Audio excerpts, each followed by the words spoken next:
Good morning, everybody. Good morning if you're in the UK or in Europe, and good afternoon, good evening, depending on where else you might be in the world. It's great to have you with us for the final morning plenary for the OEB online experience, coming to you from various parts of the world. In fact, today we come from the UK and we come from Spain and from various parts of Europe as well. That's the advantage of having an online experience. Delighted to have you with us. My name is Donald Taylor, I'm your chair, but I'll be off the stage very shortly. It's my job just to introduce the topic quickly and to introduce our two speakers. We've got Elisabetta Galli, who will be our first speaker coming up. Elisabetta is the Global Head of Knowledge, Development and Talent at Banco Santander, I should say.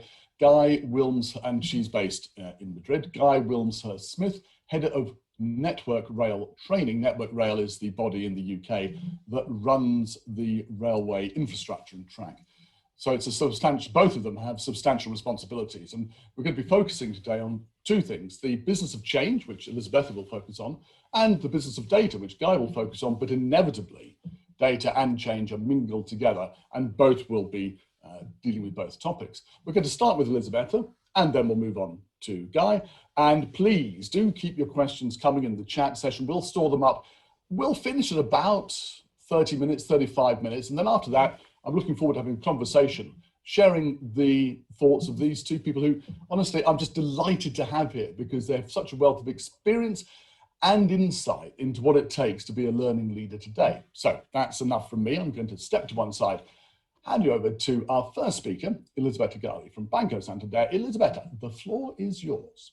Thank you so much, Don, and hello, everyone. And now let's see if we can move the slide. Yes, perfect. Fantastic. So as I told you, I want to tell you the story of this transformation revolution. And I will start with few data that are probably familiar to most of us, that the world is really changing very fast. And if we look at the next decade, we will see that something very dramatic is going to happen in the job market. So 45% of the currently existing job will simply disappear. And we will have 1 billion jobs that will be completely transformed. The pace of time to value must be accelerated. Time to value is the time frame between the need, when the need appears, and when you can deliver content or solutions in order to ensure upskilling, reskilling. Normally is in the old-fashioned system is 2-3 months or whatever. Now this must be really reduced dramatically to few days or few hours in the best case. Another important indicator, the contraction of the global economy predicted that used to be 5.2 with the COVID pandemic of course is going to increase. And last but not least, the traditional L&D model is absolutely not efficient and not sustainable. And this is what we understood in Santander. And that's why we decided to put in place, to implement in the company a couple of years ago, the strategic workforce planning methodology. It is simply taking a picture of your organization today and your workforce, and to see roles, skills, job descriptions, whatever is, also number of people in each role. Then consider all the elements that can influence this first picture, so disruptive events in the marketplace, COVID, or changes in the business model, etc. And then take another hypothetical picture of your workforce in the next future, let's say in 2 years, in 3 years. And then you can understand what is the gap, what you have to change in order to be ready for the future, and what are the actions that you have to take in order to be prepared. This is what we did. And this is the situation that we found ourselves to face.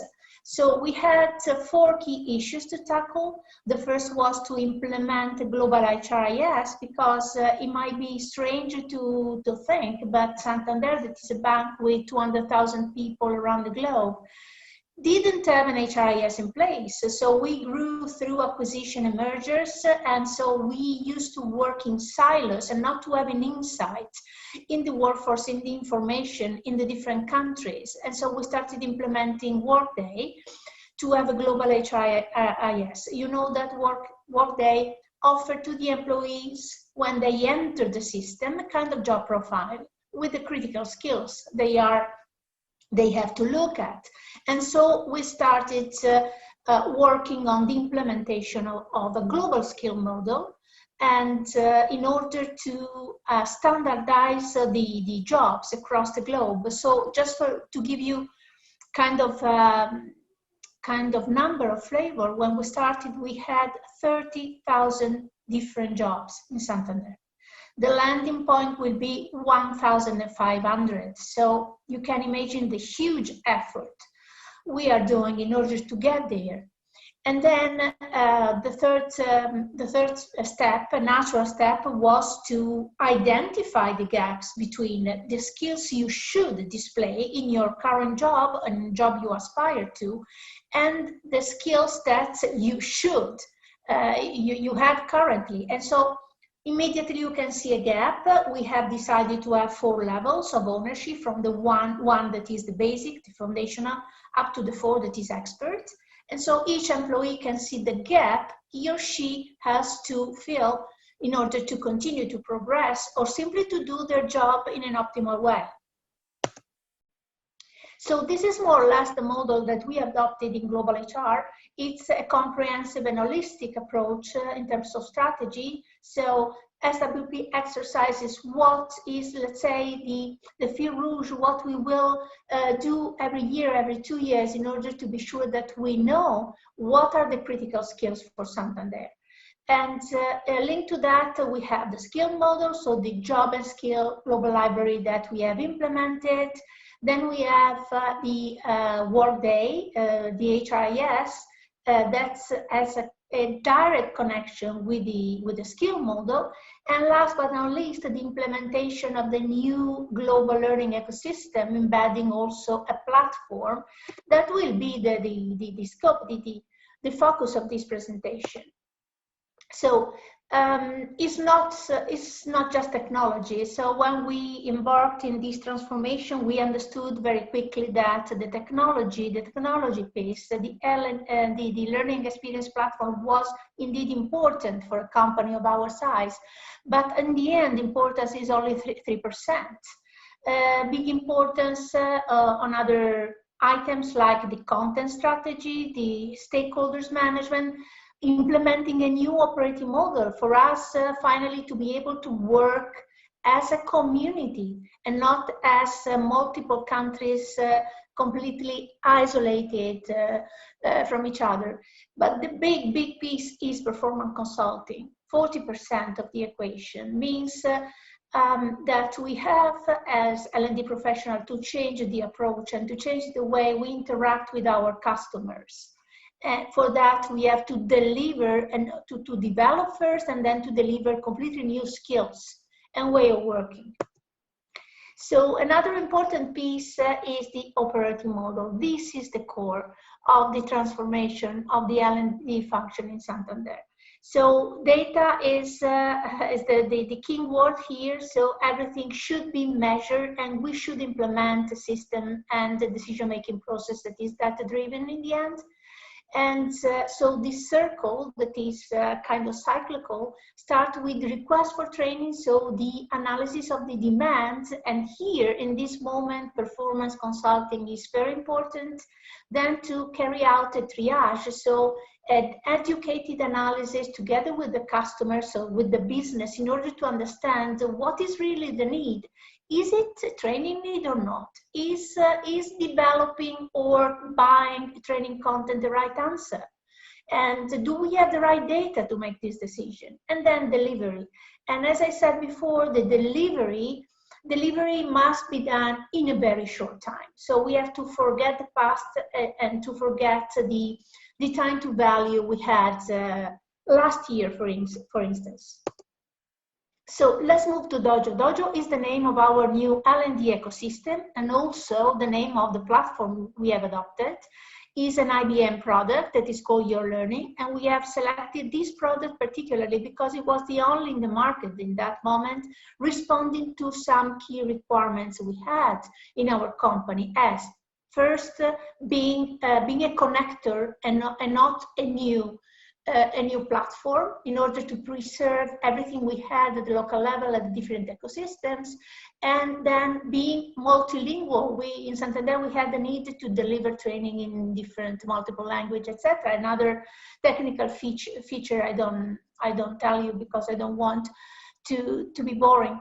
But what is interesting is the name that we choose for this new ecosystem. Dojo is a Japanese word coming from the martial arts and representing the space in which we train ourselves in terms of brain, soul, spirit, and body in order to reach perfection. It's very Japanese, it's very, very intense, and it was something that could really evoke our purpose.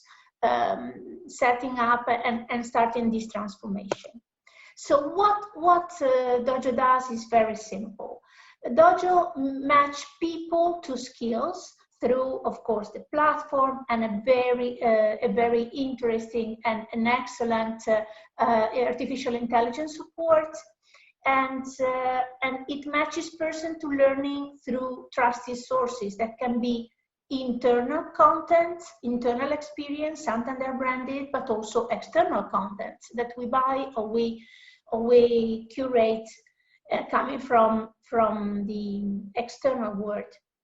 Another thing that Dojo does is to match people to people. So we have identified about 400 subject matter experts in Santander. We call them scouts. And they are a community, they are our internal faculty, and they are at disposal of our employees. So when I enter Dojo and I am recognized, I can digit in my search engine a certain word like, I don't know, the data analytics or blockchain, cryptocurrency. Dojo does two things for me. It offers to me what is my mandatory prescribed training, but also open up to an ocean of knowledge that I can decide to use according to my interest. And then Dojo put me in contact with our subject matter experts of the domain I have selected. So I get in touch with the scouts that probably speak my language or are close to me in terms of geography, and I start a conversation, an interaction with them. If the subject matter expert sees that there is an high demand for a specific topic, he normally or she normally decides to organize a webinar, for instance, or to publish something related to this topic. So this is more or less how Dojo works. So this is a dense slide, but please bear with me because in one site you can see all the components of Dojo. So as I told you, Dojo is a connector and had to be a connector, connecting all the local ecosystems, but connecting also to all the good content we have and had in Santander with external sources, with LMSs and learning clouds, and with the free sources like TED, YouTube, etc. Three key components in this equation: people, organization, and the L&D team. So what we tried to implement was a different mindset. So we wanted to transform Santander into a learning organization, and this means that people and leaders had to change their approach, had to be able to be open to learn and to admit that they didn't know everything, as sometimes leaders do, and to sit in the driving seat to decide when and how to consume their training. And the L&D team, of course, is very important because we discovered carrying out our strategic workforce planning that we lacked of some critical skills, that we missed some critical roles, and we worked for more than 1 year to develop this new skill set for our people. So another important component is the target operating model, what we call TOM, and is basically the setting up of hubs or center of excellence that are functional to the maintenance and of the new learning ecosystem and of the platform, of course. I wanted to focus a little bit for you on the content strategy, because of course we had to sit down with our leaders of L&D across the globe. We triggered a new community that we call Global Learning Council in order to define the content strategy for the entire group based on the critical skills coming from SWP, and also to talk about, for the first time ever in Santander, of a global vendor strategy. So the content strategy, I think you are familiar with that. We have worked on two axes, internal, external, formal, informal. And what we have done is to distill and to set up what we had in terms of training contents, training object in Santander, cleaning everything in order to be consumable in a digital platform, and also to be a very good experience for the users. And then we have set up the Scout community.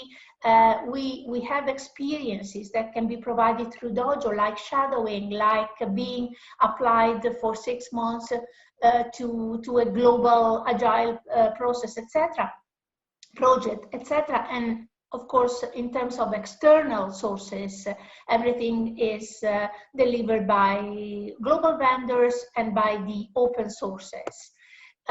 This is a short index of what are the critical pieces in this new setup of our content strategy. So Dojo is consumable everywhere, anywhere, and via mobile technology, and this makes the user experience very good.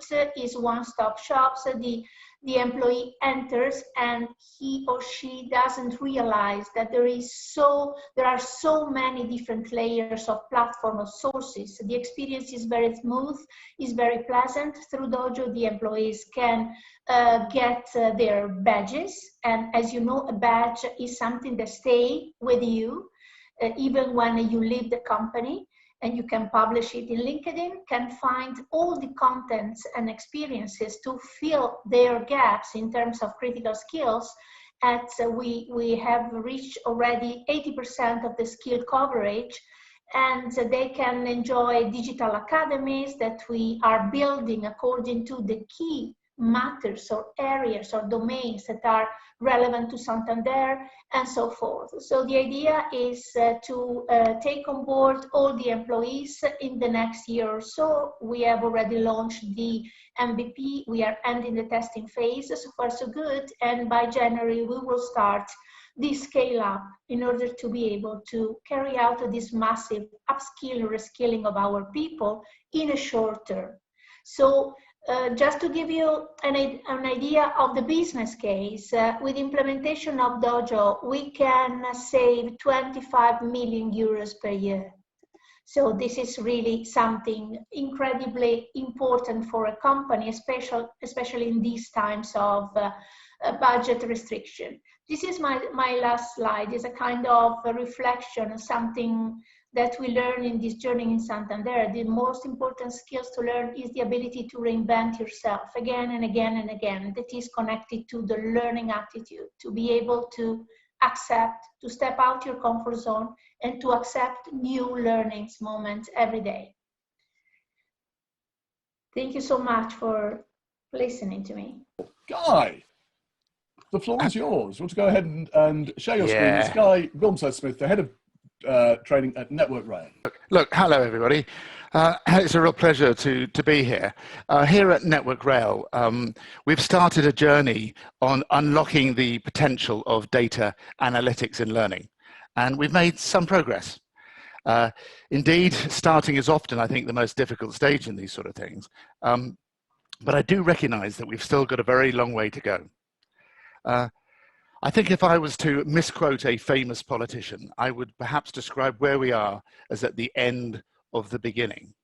An end of the beginning because we've now got a working tool in operation with our business development teams, which allow them to engage more strategically with their customers. And a process whereby we automatically create the training plan based on genuine business need, i.e. a need that is driven by business performance, reducing a lot of bureaucracy for our frontline managers. It's a busy slide and you've got time to absorb it, and I'll explain it in a little bit of detail later on. But how did this all start? Well, as you would expect from such a large and complex safety critical business like running a railway, Network Rail gathers a huge swathe of data on almost every aspect of what we do. And a few years ago, it became apparent that we in the training space needed to use data more smartly so that we could engage with our customers at a more strategic level. The journey, in fact, and I'll describe the story of it really, that it began with a conversation with one of our regional managing directors. He's a guy that runs a multi-billion-pound business. And we thought it would be quite an easy conversation, if I'm being honest, because we were delivering at that stage a good 110% of the agreed plan that we had with them. But it turned out to be a fairly grumpy conversation because he'd recently visited one of his track teams who'd been complaining to him that they weren't getting enough training. You know, we explained that we were delivering more than he had actually asked for, but he was still not happy, challenging us as his supplier to identify how much training he really should be asking for. And we agreed to meet up 6 weeks later with a sensible answer. Well, that started a journey, and a quick check with the local team told us that we had a challenge on our hands. The actual demand from the workforce was so great that if we had met it, there would be no time for any work. It seemed that everybody in every area wanted to have every competence in everything. So we started to look at performance data to see if it could help us prioritize that mega demand that we were seeing. Eventually, this led us to a particular set of points. Now, points are these devices that switch trains between tracks, and there are many, many thousands of them across the network. But we looked at just one set of points in an area just outside a town on the southern English coast, Brighton. And this set of points had failed quite a few times, causing many thousands of delay minutes for our passengers. But we could see that the local team had a low level of competence on this particular equipment.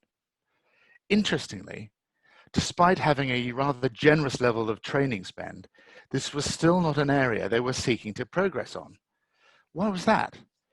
Clearly, there was a mismatch between what they were asking for and what they genuinely needed. The reality being, of course, that our local managers are so busy dealing with immediate operationally pressing issues, they really don't have time to plan their training needs in any degree of accuracy. There is a saying that if you have a crocodile already in your canoe, you're not really worried about the rapids that are just around the bend. Right? People always deal with those pressing needs first. This observation then led to the creation of a demand planning tool that this is a snapshot of here. And we took that example that we saw at Brighton, and we expanded the knowledge we gained many, many times incrementally and across all of the network.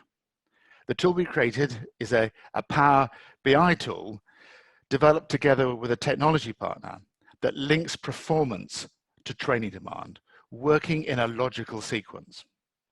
It starts by pulling data from the business on areas that matter to them, and this is the really key ingredient, as it focuses on the same data that the business itself uses every single day. Initially, we pulled the data on delay minutes, work bank backlog, and fix times, the three really key drivers of performance, and then looked at the nature of the faults which caused them. We then matched the repair work against specific areas of competence. And our work showed that up to 60% of the delays we were seeing could have a competence issue as an underlying cause. Next, we benchmarked the competence levels of the team who worked on those faults, identifying any areas of deficit. And that enabled us then to recommend corrective training, either for individuals or for the teams as a whole. It allowed us to provide instant costings and to explore the impact of releasability so that the training proposed would be both affordable to the team and would not interfere with the running of the railway. Critically, the reports that we create are scalable, so they can cover a route of many thousands or be personal down to a team manager of 4 people. And that's really important, that the information we're providing is tailored specifically to the area of responsibility for that manager. And what you see on this slide is the top level report as an illustration for one of the routes. And while each part of it can be investigated further, every component on the screen has a link that follows down and you can dive into it to explore why a particular aspect is true. What this presents is the top level message. And on the left-hand column, we identify what we see as the top 10 causes of delays or backlog within the route, something that we know the director is broadly already aware of, and it shows a demonstration that we are worrying about the same things that that director is worrying about. In the center, we show where these causes are likely to be the result of a gap in competence. And then on the right, we quantify that gap and create a training solution where we can demonstrate the potential benefits. So ultimately, what that snapshot tells us is that for that particular route, that if I was to increase the spending that they have on training by £63,000, I can deliver £800,000 reduction in their delay costs. So this data then flows into a Power Apps tool, the demand capture system, by which we now, which a thing we've developed over the last 3 or 4 months, we automate now the creation of the annual data plans, thus reducing what was previously a hugely time-consuming and bureaucratic process. Needless to say, the follow-up conversation we had with that said managing director went well, and he agreed to authorize unlimited training budgets in his region on the basis that we would make sure that it didn't interfere with operational performance. So where next? With the potential for unlimited training budgets, you might think that for someone in a head of training role, it's job done. But far from it. Our focus now is to expand the capability in 3 directions. Firstly, we need to grow the functionality to more business areas, drawing in ever more types of data. Secondly, we need to make the tool ever easier to use. And in fact, we have a 3-click rule. Customers are not really looking for you to demonstrate your ninja type IT skills when discussing their needs for training. Eventually, I want every customer to be using the tool themselves, freeing up my business development managers to focus on more strategic change issues, because this is where I get the space to focus on bigger levels of change. More automation is therefore key. And of course, I'm always looking to revalidate the assumptions on which the tool is based to ensure that it continues to tell us the ground truth. And I think that is something with all of this data, you have to keep checking against ground truth. Thirdly, and most importantly, we are striving to advance the level of analysis. This way, we become more involved in the strategic and operational decisions of the company. We now offer advice in the follow-up to incidents. For example, we recently had a derailment on a line into London, and we were able to spot some of the areas where the competence shortfalls could have contributed to the issue. All this encourages the customer to pull us into the same operational decision space as they also occupy. And we continue to adapt. So, for example, we have created a version to enable us to plan the training of contingent workers in order to create resilience should the level of COVID-19 illness interrupt workforce availability. To do all of this analysis well, of course, the data must be timely. And at the moment, we pull fresh data every 4 weeks. But we're working on that. And from January, we'll be drawing live data so that our observations will always be of the moment. But to really nail this area, there are 3 improvements that I'm pushing for, some of which will take another 2 or 3 years to deliver. We now plan to start using the tools to explore the impact of behavioral factors on performance. This is a really tricky area, but it's entirely doable. We also plan to introduce cross-checking data to improve the quality of the analysis. So, for example, by matching asset age, on both performance and competence data, we can improve the correlation between them. And in fact, improving correlation is a particularly important component if we are to make further strides in answering that really difficult question: how much competence is enough in an organization? For that, we need to move beyond analytics to prioritize our efforts, right? Well, we need to move beyond prioritizing efforts to using analytics to predict the rate at which we determine how much extra training impacts performance, and how we really look at that rate of change. Because it's really common sense to say that if you build up the level of capability in an organization, you will then eventually reach a point where if you add training, it really has very little value to the business, and you would have got to the optimum point. We really need, and one of our real desires in the use of analytics is to find that economic sweet spot where people are just competent enough and we are delivering just enough at just the right time.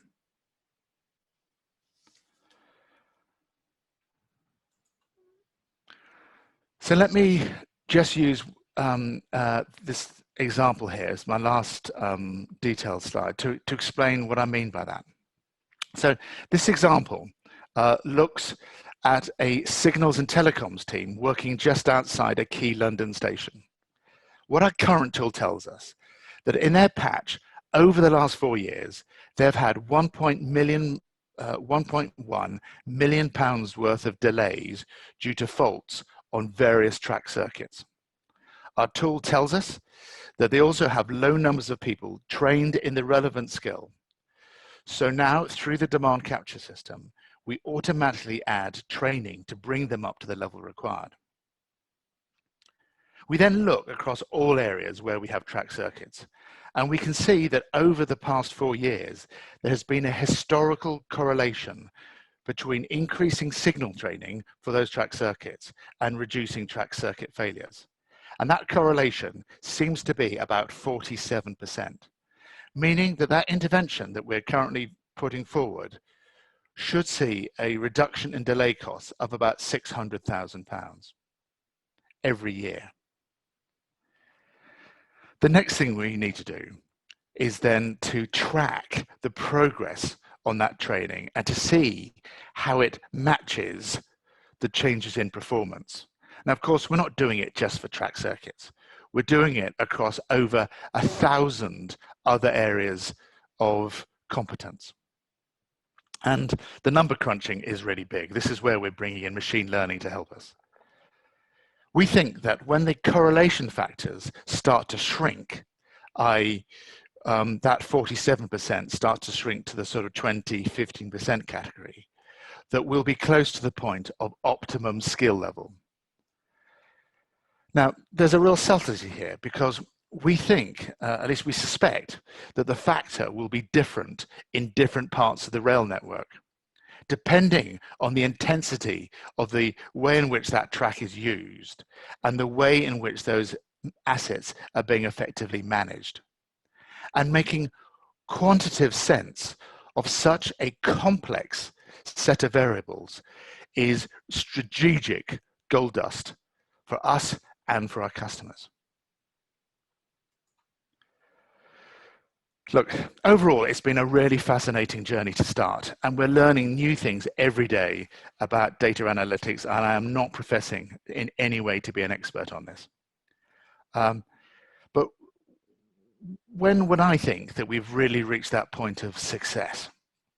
Well, I would have a view that in the world of data analytics and training, it's not looking for unlimited training budgets, but offering training for free on the understanding that we recover our costs by taking an agreed share of the business improvements that we prove that we have created. So that's all I've got on this one. Over to you, Don. We'll go into Q&A now, Oscar, if we can switch over to the Q&A view. As you might expect, both for Elisabetta and Guy, the chat has been absolutely flying in. I think you have to stop sharing your screen, Elisabetta, for us. Although it's a great quote, if you stop sharing, then Oscar can take over. Fantastic. Right, I now have to do my job after you've done both a fantastic job yourselves of delivering a story about data, a story about transformation, and of course, in both cases, the other was involved. I'm going to start very quickly, Elisabetta, with you. How Peter says, impressive transformation. How much time did it take to put into place and resources? Take resources to mean what you want, but usually it means money. So how much did it take to, and how long did it take to get this up and running? This is a very good question, and it's not very easy to answer because there are two aspects. So if you wanted to implement this kind of transformation and to do it well, it takes time because you have to take care of change management, to interact with stakeholders, to prepare the organization, etc. It takes time, and I would say 1 year is okay, is a good time to consider.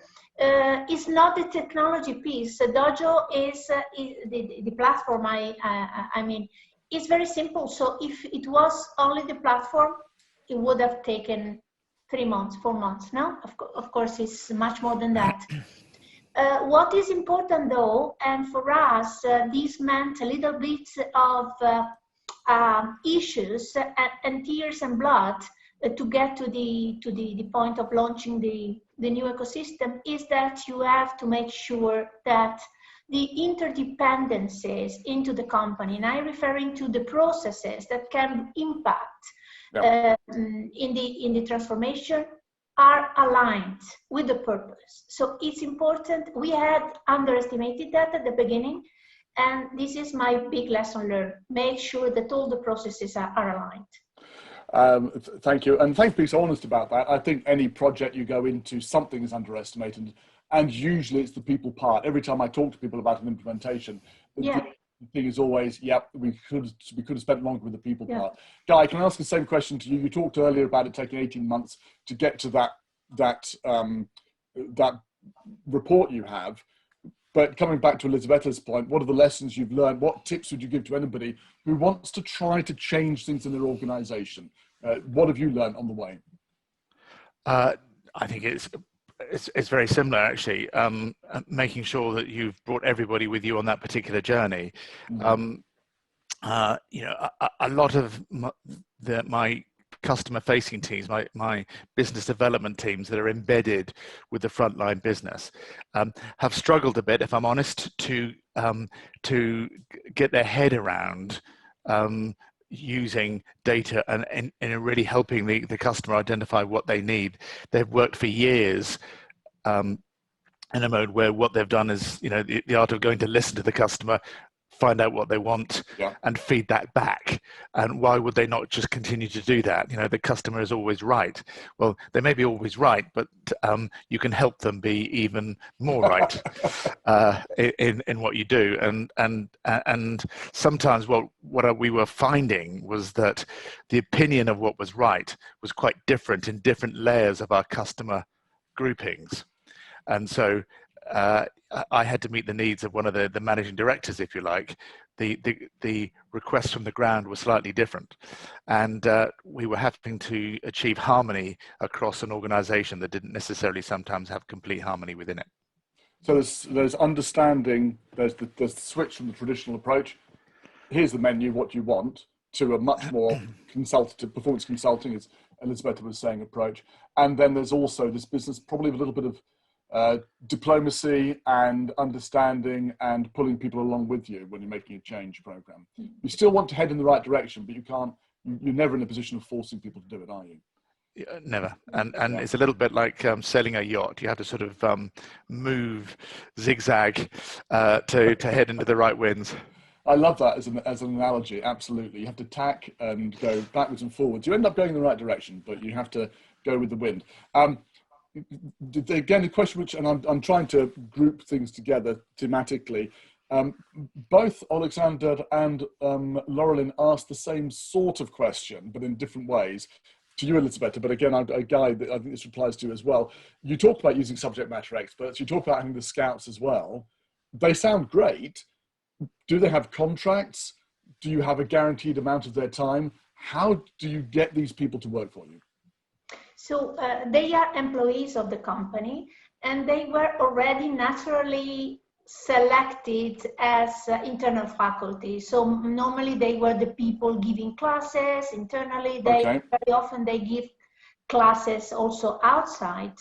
The big job that we did together with the team was to pick from these people the ones who had the attitude to work in a digital platform. So to be digital faculty, that is very different. I think it is very important to think about how to engage these people, how to make them feel rewarded, recognized for what they did, what they do. So what we decided, we discussed was to give these people, to assign these people in their goals and objectives of the year, something that is related to being a scout in Dojo. Okay. And to link part of their bonus to that. Right. On top of all the recognition that is very important, the non-tangible recognition that these people can have working in Dojo. And it's interesting, in my conversation with Andy Lancaster on Tuesday, we had the same thing pop up. How do you get managers more involved in taking a real role? Well, guess what? You make it part of the manager's annual performance assessment. What are they doing? Yeah. And so on. So the conversation is fine. Once it gets written into somebody's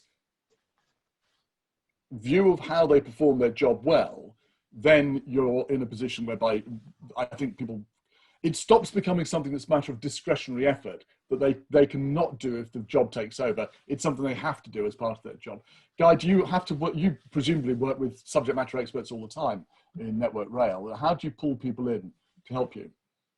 Well, I guess for me, in terms of the people, there are two halves to this. I've got the expertise around developing the capability in data analytics, which is a few people in Network Rail and some really smart contractors who we've had a good partnership with over the years. But the real secret has been about continually adjusting and shaping the way the tool develops, with the direct feedback from the teams that are working with a customer every single day, and to cut all the stuff out in between them so that the tools move fast enough. And the reward really, you could really sum it up, is that the frontline teams feel a lot more empowered when dealing with a customer, right? They can respond, they can add more advice, and be more credible with a customer. And that sense of purpose is something that the power of data actually gives. I love that, but it's actually a liberating thing for people because it gives them a much smarter way of operating with purpose as well, as you say. Guy, also, now I'm going to start with Guy and come back to you, Elisabetta, on this one. Aboy and Wilfred have asked similar questions around the role of the learner. So a boy was asking, could Elisabetta share the experience of the learner? But I'm going to ask Guy first. And Wilfred saying, does L&D have to serve the interests of the organisation or also those of other stakeholders, such as employees? Now, my phrase that I always use for the purpose of learning development, which has only taken me 37 years of working in the training field to work out, is that we exist to help individuals and organisations fulfil their potential. So for me, we're dealing with both at once. Guy, when you're helping your organisation, what do you see? Who do you see as your stakeholder? You're talking about magnificent savings for the business. What about the employees? What's their role in all this? I think that there's something really basic, is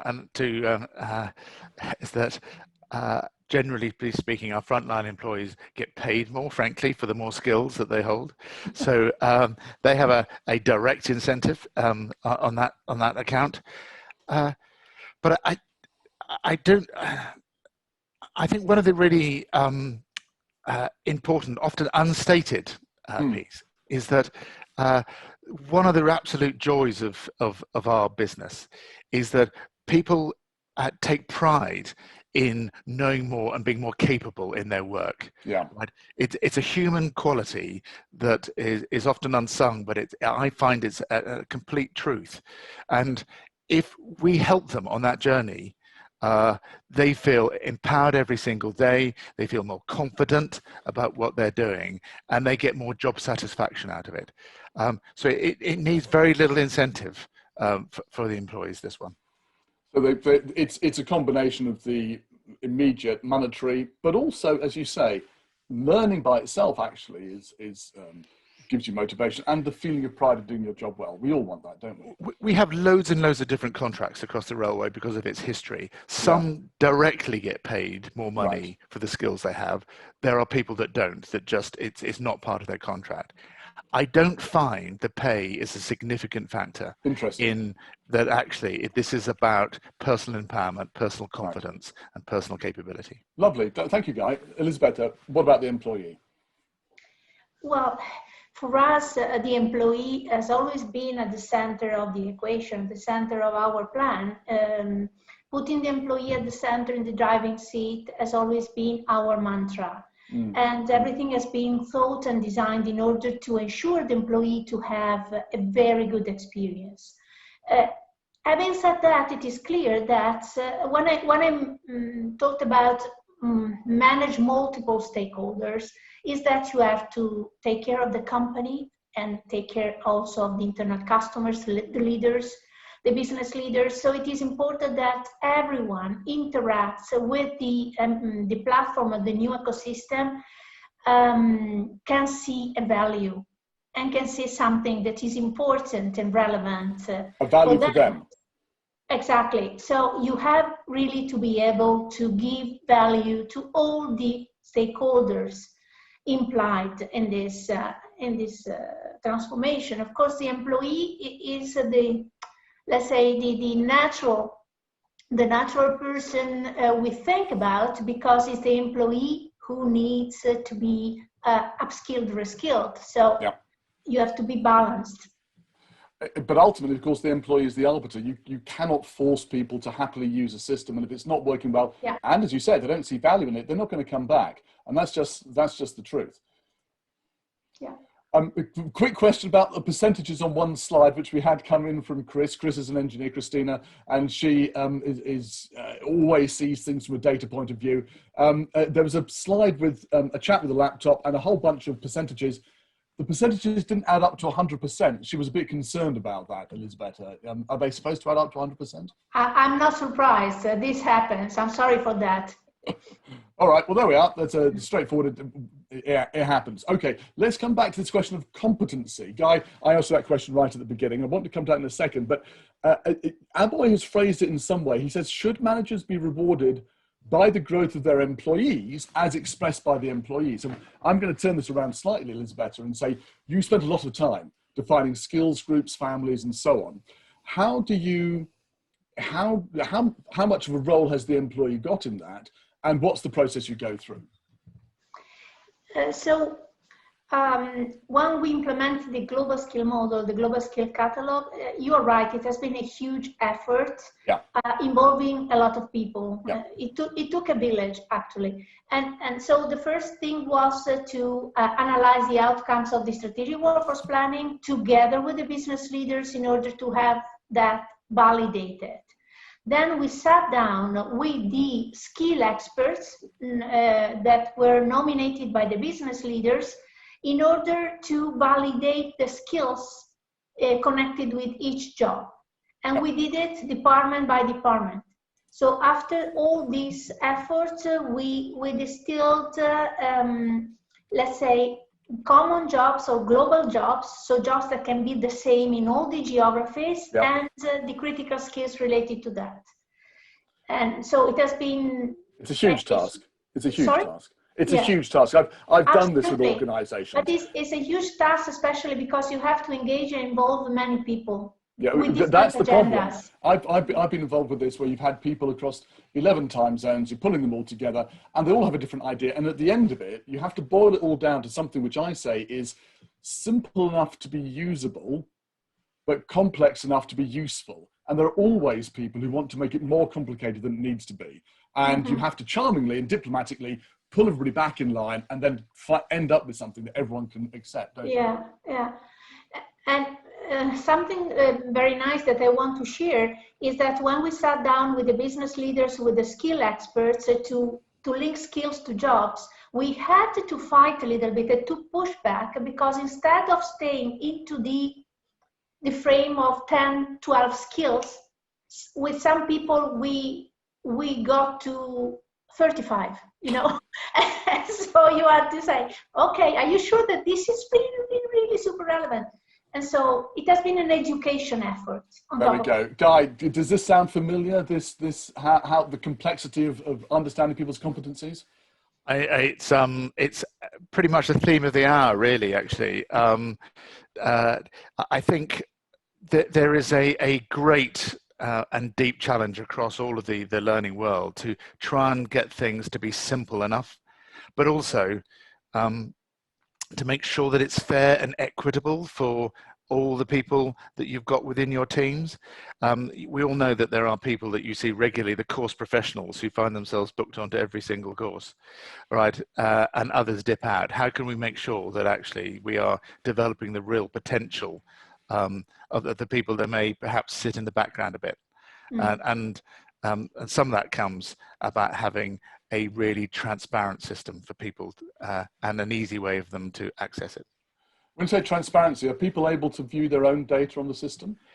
For us, in theory, yes. But in practice, if you're a person out on the tools, that's not quite such an easy thing. No, you're out on the track with a hammer or whatever, you're not going to have your laptop with you.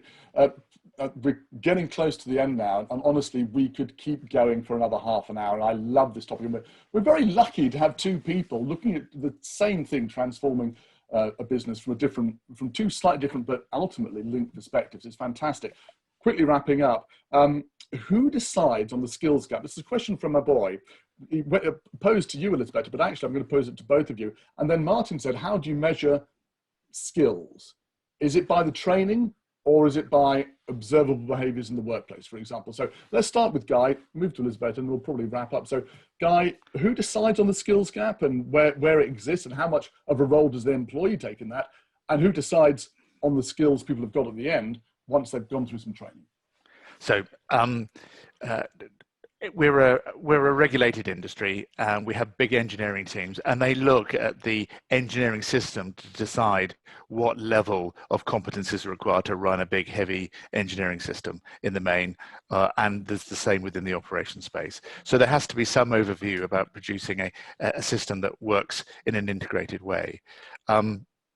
So it's not just as simple as an employee deciding they want to be a basket weaver when they've got a heavy piece of engineering to do. So, and in determining therefore whether that person is competent, there has to be some rigor around it, frankly. Right.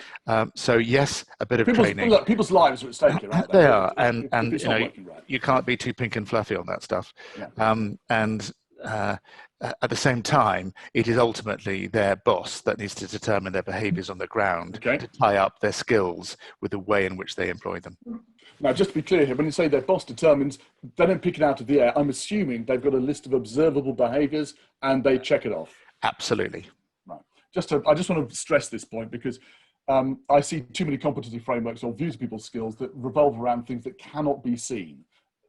That's hopeless. It has to be something which, and this is me speaking, it's not the panelists, so blame me if I'm wrong, but it has to be stuff that people can see for both the manager and the employee so that there can be agreement on it and they can sit down together and have an argument about something which is between them on the page.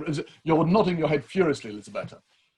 Yeah, absolutely. I fully agree. And actually, getting to the question who decided, the business leaders decided. When we implemented the global skill model, what we bought together with the system we selected was a service that was providing already something prepared and coming from tons of benchmark data and research from a lot of industries on the typical jobs. So we went to the business leader with something already prepared and we fine-tuned with the business leaders.